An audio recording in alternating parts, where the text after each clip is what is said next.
Yo, what's up mga kasindikato? It's me ang inyong sindikato, and for today's video, nagpapawis tayo kasama mga maliligalig na tropa. Sheesh! Dol. Wala pang tao. Pag napanood nyo to, ito na yung sign para maglaro na kayo at magpapawis.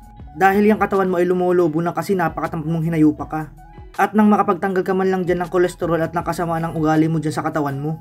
Pero syempre, charot lang yun. Nasa sayo naman yun kung didibdibin mo eh. Unang puntos nga pala dyan kay Ayet. Sabay hinabol ko yung paki ko, yung bola pala. Tapos nagpakitang gilas nga pala si Ager kasi may nanonood daw na chicks.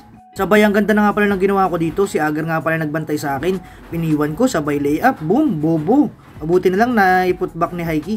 Sabay pinasa ko kay Idol Brian. Sheesh, easy 2 points. May naglakad nga pala dito. Balita ko ito daw yung nasa PBB eh. Nakatirada nga pala dito si Luka Umak, easy 2 points. Sabay nag-power rebound nga pala dito si Carlo, parang si Kinyahan lang. Highlights ko naman, syempre vlog ko to eh, easy layup yan. Sabay tumira si Ager ng 3. Abay, pinaboarding pa. Sheesh. Pass break sa akin, basic na basic sa sindikato nyo yan. Red Horse muna, tubig pala. Naalala ko nga pala nung kabataan ko. Naisip ko dati, ang galing-galing ko eh. Pero parang ngayon, hindi pa rin nagbabago. Sheesh. Okay, buhat muna ng sariling bangko.